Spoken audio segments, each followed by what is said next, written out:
Good morning, and we are in 2 Kings 2 through 7 today, this week.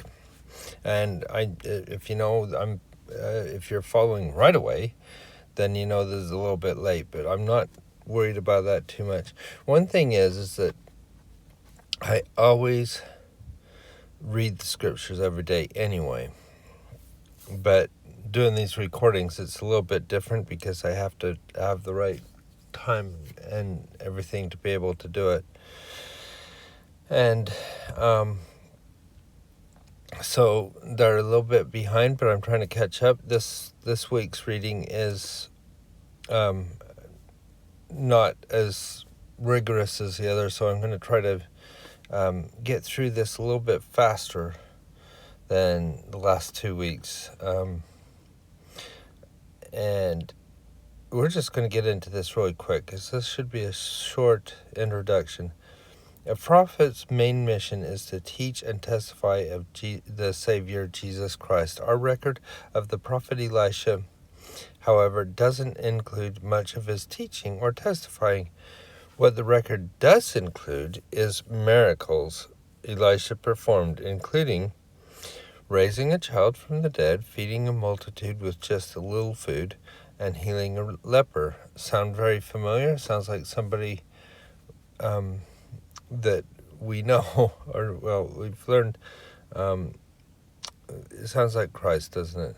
So while we don't have the words about Christ, we do have Elisha's ministry and miracles that testify of Christ.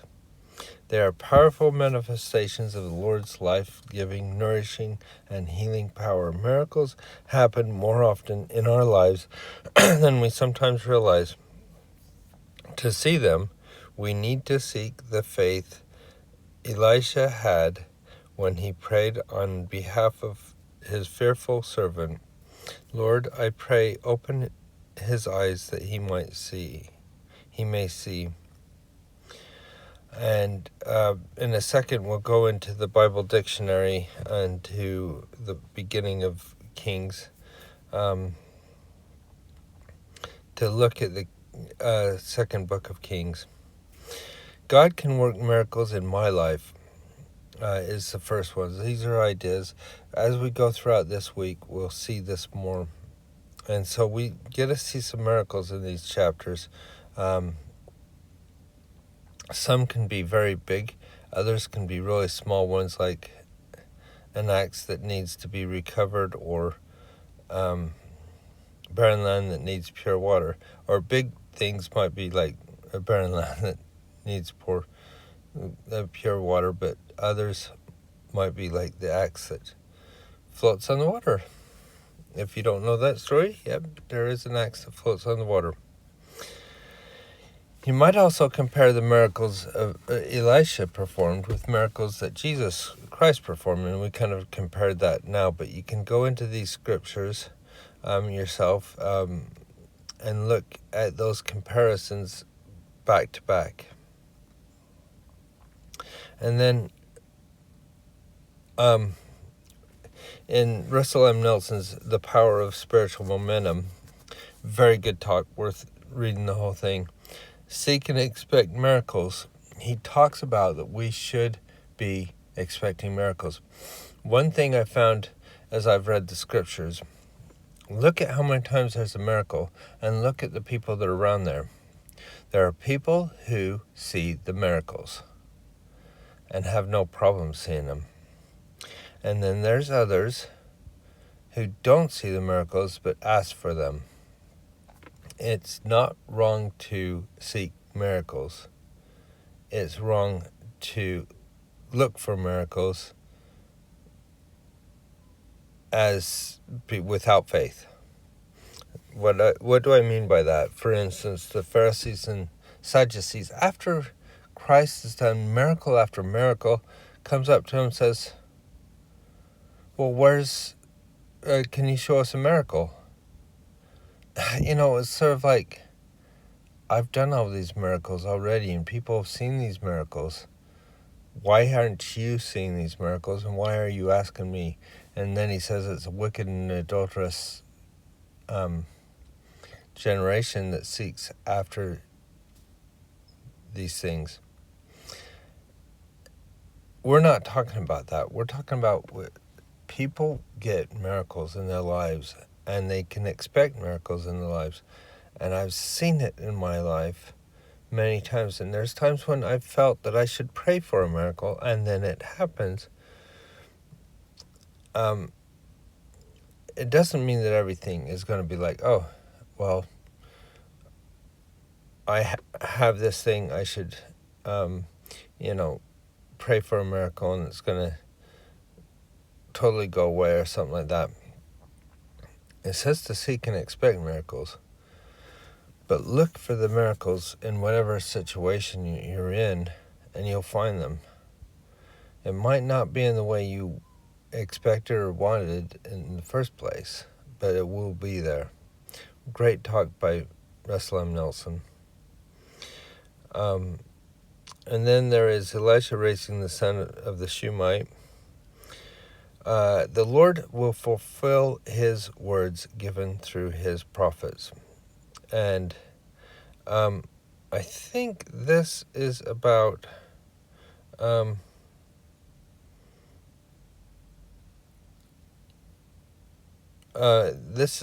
raising of the son, and the things that happens there. Then we have, as I am humble and obedient to Jesus Christ, he can heal me. And this is Naaman's leprosy. One of my, I always say one of my favorite stories, it seems, but it is one of my favorite stories here. Is there someone like a little maid in your life? These are things that we'll probably cover while we're going through it a little bit more. And we've got L. Whitney Clayton, whatsoever he saith, do it. And it uses the story of Naaman to show that we can do what the prophet asks us to do. This video, I really like this video. I've seen it a couple of times, and it's worth watching as a family. It's about 15 minutes long. Then the suggestion is to compare scriptures to your life. Sometimes it is easier to find personal meaning in scriptures when you compare physical things in a story with spiritual things in your life. For example, while you study Kings 2-7, you could compare situations in your life to things like leprosy, borrowed axe, the river Jordan River, or a large invading army. What lessons might the Lord have for you in these accounts? And then we have the story, again, this is one of my favorite stories, I should say, interest, as in the lesson from it. They that be with us are more than they that be with them. Have you ever felt like Elisha's young servant, outnumbered and fearful? Maybe we have, and when we talk about it, we will get into it. Henry B. Eyring said, like that servant of Elisha, there are more with you than those than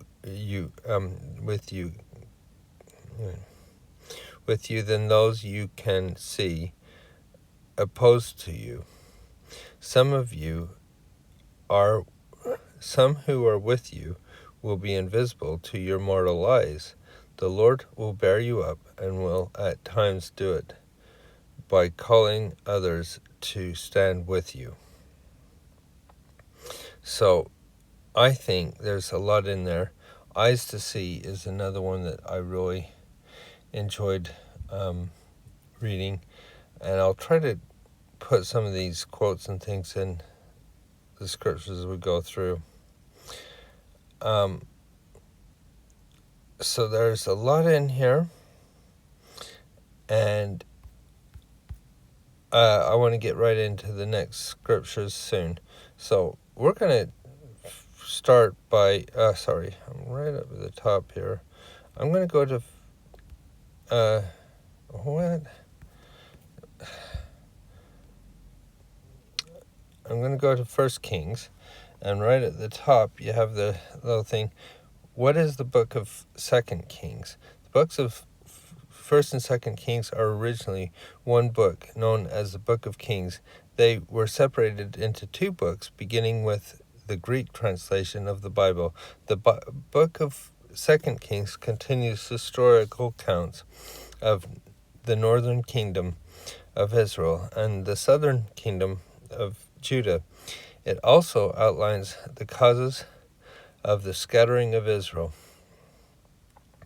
Because of the people's wickedness of the northern kingdom of Israel, they were conquered by Assyria around 722 BC.